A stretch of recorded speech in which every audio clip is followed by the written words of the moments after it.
All right. Austin Curry.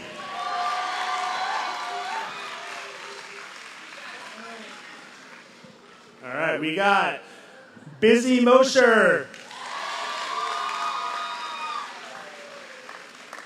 Chase Jacobson.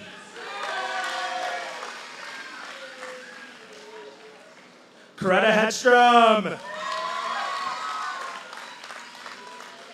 Chris Costa.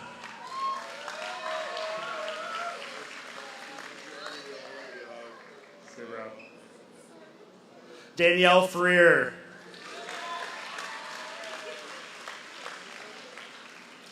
David Brinkley.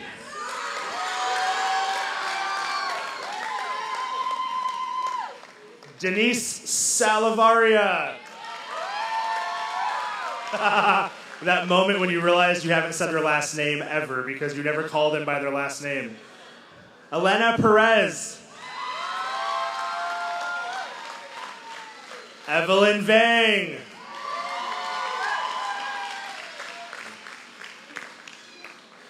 Greg and Leanne Van Gorp.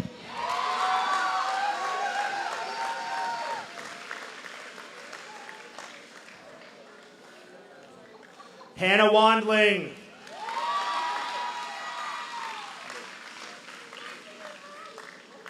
Yours is coming. Caitlin Hall.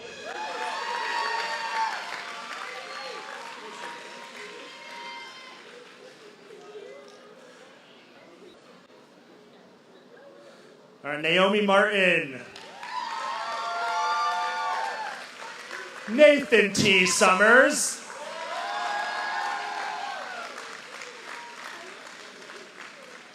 Nathan Taylor.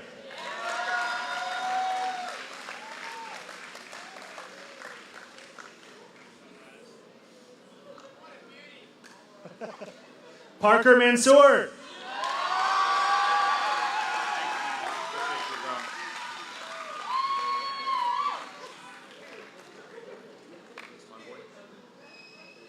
Reese Gentry. Robert Sperber. Check out the outfit, guys. Victoria Kukalista. Victoria Johnson.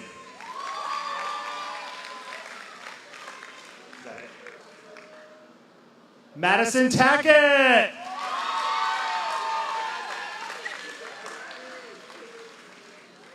Maris Bear. Bear. Thank you for leading. All right, and then we have another final student who didn't go on outreach, but she did graduate lecture phase. So Emma Mahumain.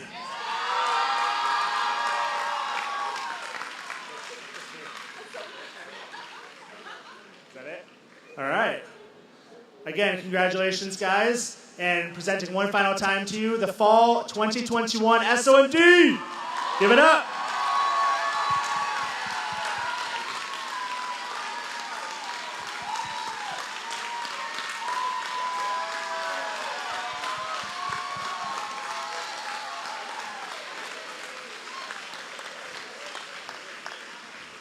And Nick, I'll give it back to you. So good. Man, did you guys realize how many dancing videos there were on every single outreach team? I love it. That's awesome. Good deal. And I believe a few of you guys are planning to come back and join staff. So that's also really exciting. Yeah. All excited for that? All right, well, that was our School of Ministry Development. So now we're going to move into our Discipleship Training School. Yes. So I got to lead this school. I actually joined staff the same time this guy did. So I remember being all the new staff meetings. I'm trying to find him. Where is he? Oh, you're right in front of me. But I got to first quarter on staff, we were doing cleaning different random things on lawns and all that stuff.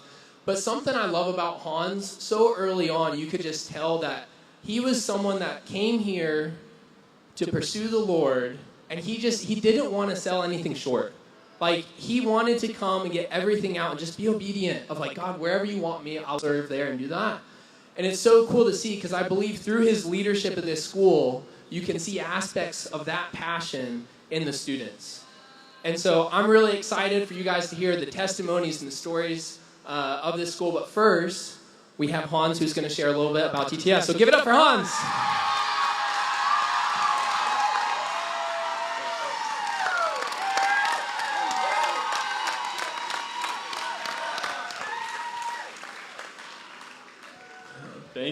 Thank you, Brother Nick. Amen. So as he said, my name is Hans. I was the DTS leader of this DTS, but I could not have done my job if I didn't have a team of staff that did like all of the heavy lifting, you know what I mean?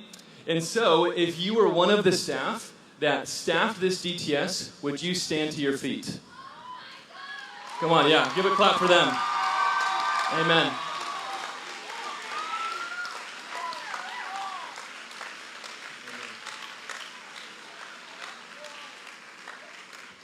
And I want to give one more shout out and encouragement. Anyone know where Vanya Krell is? Where's Vanya at? She's over there. She's busy working, and like she organized this whole day. She helped plan all of the DTS outreaches. So if you could just clap for Vanya, she has been such a blessing. Thank you, Vanya. Yeah, let's go. Come on now.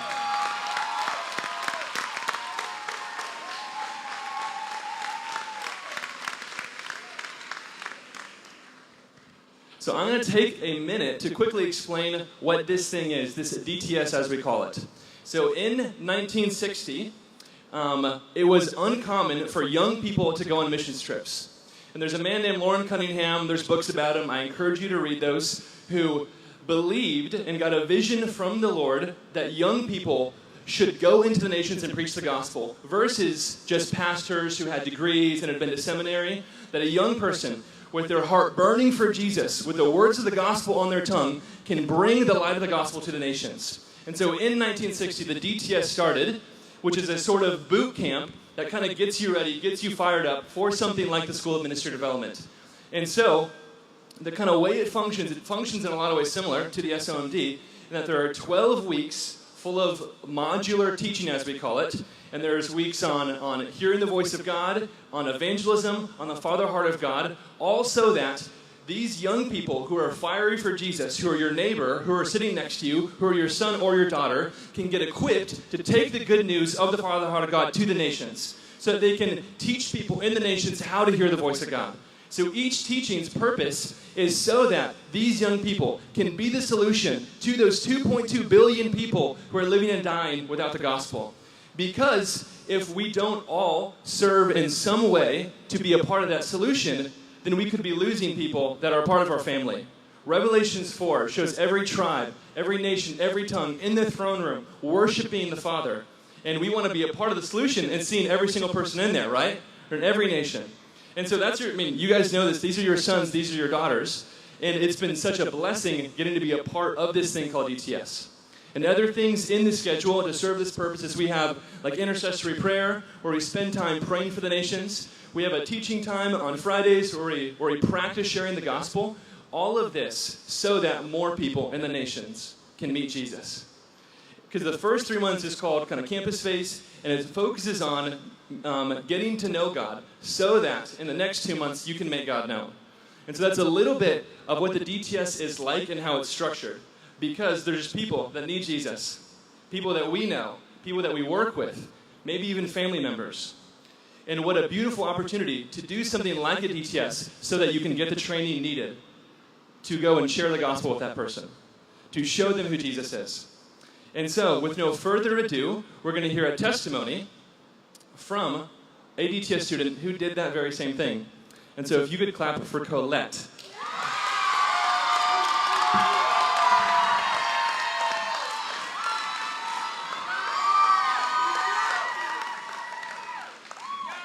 Hello, everybody.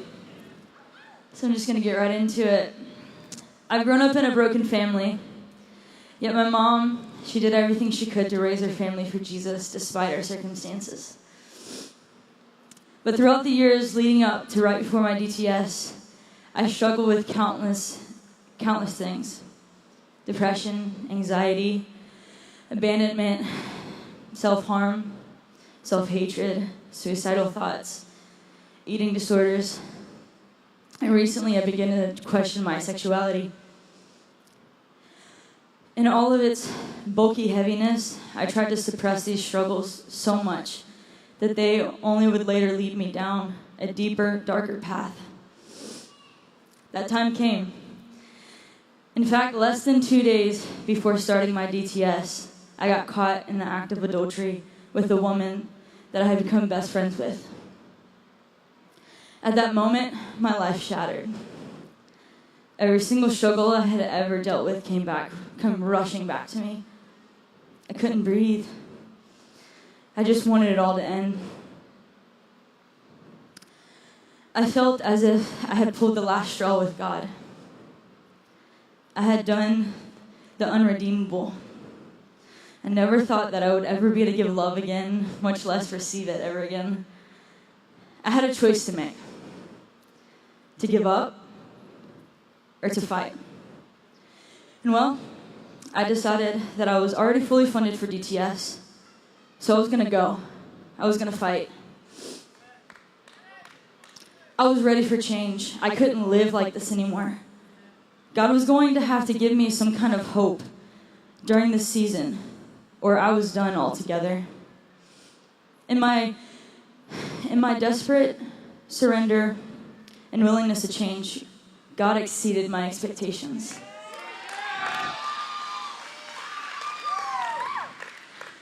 I pushed through every doubt. The doubt that God would even speak to me, that I would be able to hear his voice. And he spoke. I heard his voice for the first time.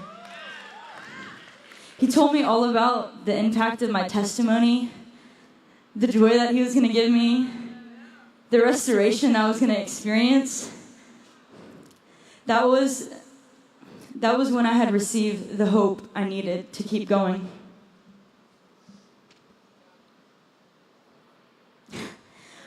One of my most favorite moments and impactful moments is whenever I stepped out, despite my fear, and I got rebaptized. In that moment, I made the decision that I was never going back.